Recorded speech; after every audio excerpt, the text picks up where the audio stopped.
மர்மமாது சூதும் பழக்கமற்ற மக்கள் உள்ளம் காவலன்னை என்று கூப்பிடுற குழந்தை உள்ளம் நல்ல வரம் தாயை போல நாங்க உன்னை கேட்கலாமோ பூசை போட்டு கஞ்சி ஊத்தி வெற்றி மேளம் கொட்டலாமோ எல்லாருக்கும் என்னாலும்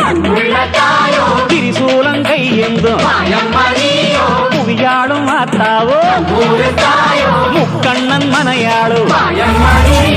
ஏழகிட்ட மின்னேறும்